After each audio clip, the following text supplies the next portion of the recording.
Good afternoon. I'm Ed Sachs, president of My Collaborative Team, and this is the My Collaborative Team CollaborEAT Live series. Our mission is to provide marketing and educational opportunities for our members in building more successful collaborative practices, utilizing our digital and virtual marketing outlets.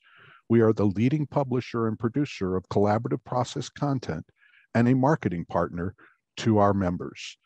This week, we are happy to have Fernanda Pedroso with us. She's an associate attorney at Evan H. Barron and Associates, having joined the firm in May 2015. She practices exclusively in the area of family and collaborative law.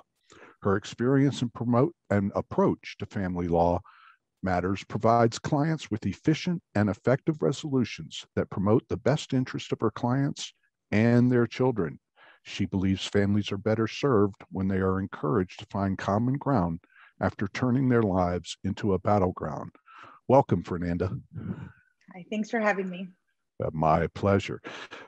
We over the last few weeks, we've been hearing from practitioners who at times complain that they're either not able to make cases, or they get one side of the case and can't get the other side, or they're the second one hired and the other one's a litigation attorney. And we were talking about this on our recent happy hour on Friday, and Fernanda came up with a comment that kind of blew me away. Fernanda, you mentioned the fact that you spend about half your time recruiting new professionals and referral sources and teaching them about collaborative as you do looking for clients. Tell us about that. So a lot of times you see a lot of these same opposing counsels on the other side. So what I realized was, if you're located in the same location, if one spouse is coming to you and the other spouse is staying logistically in the parameters that make sense for them, they're going to reach out to an attorney that's probably near you. So experience, we're located in Weston and I'm a bilingual attorney. So if I get a Spanish case or a bilingual speaking case, more often than not, they're going to reach out to 3 or 4 of the other attorneys in the location that I'm located at. So what ends up happening is, rather than you fighting this uphill battle to really discuss this process with the client and then hope and dream that it'll just connect on the other side, rather than you just being on one end, why not work at it from both sides? Of course, this really works if you have a good relationship with the other attorney, if they're a reasonable attorney, if they're open to this new process. And I've been lucky to be surrounded by people that were open to it and seeking this out themselves. So if a client hires you and the other spouse hires someone near you, it's better if that person is trained. It's better if that person is out there genuinely promoting this process too, because that way it's not me and my client trying to convince the other side, who will naturally mistrust me. They don't know me yet. They haven't experienced me being on the other side of the case. So there's no real reason for why they should believe anything that I'm saying. But if the person that they seek out and have a consultation with and they ultimately end up hiring, if that person also brought up this process, then we're legitimized. It's not just, oh, my wife and her attorney are saying this, they're trying to sell me down the river. It's, well, my attorney also suggested it. So I think that you're really working smarter and not harder when you do that. So Fernanda, how do you educate the other professionals about the collaborative process in your area? So it's been several individuals. If the person is not trained, I ask them if they know what it is. If they don't know what it is, then I explain it to them as succinctly as possible. I tend to have good relationships with attorneys, so long as they're open to that. I don't like to practice. I'm not Fernanda the litigator and Fernanda the collaborative attorney. I'm just who I am. And if I jive well with the person, I can consider, if I think that I can be friends with you, then I think that we're going to be okay. So I try to be professional and respectful. And if the person's open to it, I dive in and I talk to them about it. A lot of times the question just comes up if they don't know about the collaborative process or they've heard about it, but they're weary of it. I just ask them if they like what they're doing. Attorneys, I don't know many people who love to litigate. We're not artists. We're not out here writing music and painting. We're doing a stressful job. So I asked, do you like the way that litigation transpires? The court, sometimes it's really frustrating, both time-wise as well as the outcomes that you get and how it happens. I think attorneys are strapped and not really able to get as much done because the system is just overloaded. So I think there's frustrations from a lot of different angles. And then you have unhappy clients and they're paying you a lot. So when I ask them that, a lot of the times they're not. And I just dive in and explain the different dynamic that there is in the collaborative process, not only for the clients, but really on a professional level. I could say that I am friends with the individuals that I work with on a team. And I can't say that about attorneys that are opposite me in litigation.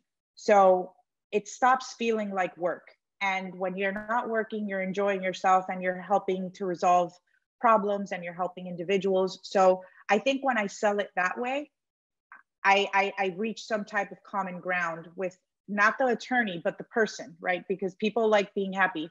People like enjoying their days, not feeling like, they're just wasting 40 hours of their lives or 80 hours of their lives, Monday through Friday. So I think that really strikes a nerve with some people. And I think I've managed to get several people trained. So it's working.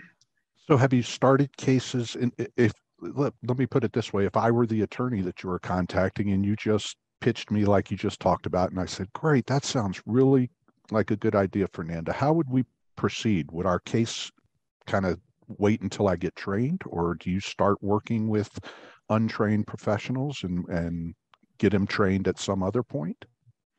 That really depends on the other person. I think I don't want to usurp anyone's feelings, whether they're comfortable or not. If the person's comfortable, then I would proceed with the case that way. I would suggest that they have someone mentoring them throughout the case. And I think I know enough people that would be willing to volunteer in that capacity in order to help that professional. If they're uncomfortable, then I would basically tell them, just look for a training. If this isn't the case, to handle it collaboratively, I would still suggest handling it cooperatively. But I have incessantly asked people, hey, have you been trained yet? So if they're open to it, but they don't want to proceed without training, then I kind of badger them a bit until it happens so that we could eventually have that case. I don't want the person to slip through the cracks. Mm-hmm. So again, you don't have any trouble if, let's say you're the second one hired, the first one is not a collaborative attorney, your first move is to pick up the phone and try to talk to that other attorney? Yes. And I'm a shy individual, so I don't want anyone to think, well, she seems like a go-getter and she just talks to everyone. If you put me in a room of people, I'll hang out in the corner. So it's not, I just want to make that clear. 9 out of 10 times cases settle at mediation. So what that tells you is that 9 out of 10 times people don't want to really litigate. People don't want to go to a judge. So using that as a basis to really allow you to lean into this with conviction is reach out to the attorney and ask, look, what can we resolve this? If there are things that are issues and people are nervous about finances, if we do it collaboratively, you're going to spend less time filing motions and setting hearings. We're going to get to the bottom of things quicker. So just coming at it from that angle, not necessarily saying, hey, let's kumbaya and hold hands, running into the sunset. Just looking at it legitimately and practically speaking, people want to resolve. So, and this is a really legitimate way of doing so. So yeah, sometimes I don't pick up the phone, but I do send a nice email. But one or the two things are happening. And if a client comes to you and you convince that client to consider the collaborative process and the other spouse has not had an attorney hired anyone. How do you deal with that? So I have a letter that I've prepared, and in that letter, I basically say, your spouse has hired me to help handle their case, their family case, because it's not only divorces, it could be any other type of case. They've hired me to represent them. We want to handle this as amicably and efficiently as possible. One of the routes is the collaborative process. I explain that if they want to know more, I can have that conversation with them without giving them legal advice. Simply having a discussion with them, explaining what the process is like. If they are uncomfortable doing that with me, then I provide them a list of the Broward group, which I'm a part of. So that way they have an ample list of professionals in the area so that they can reach out to them. So it's a lengthy letter, and I give them 2 options by which to get more information. And that's been successful. I converted a case from traditional to collaborative twice. The first one was pre-filing, the other one they were about to file. And on both occasions, they reached out to someone on the list that I provided. Great. And we also talked about this on our happy hour. Have you had the opportunity to utilize the collaborative process for either prenup or postnup type of work? I'm still trying. I've tried on 3 separate occasions, and one of them said, "Oh, we should have done it collaboratively," and I said, "I know," but the problem is sometimes when people are going through divorce, they're already unhappy, so they are easier to try and bring in to this concept because they don't want more difficulties. They want something that'll be easier. But when people are happy and, wanting to talk about colors and flower arrangements, they're not trying to hire. It's hard enough to get them to hire one other attorney, because I think that's what should happen with prenup and postnups. But they just don't realize, and they don't know. And, as a professional in the legal arena, you have a panoramic picture and you know all the steps and all the things that need to happen. They don't.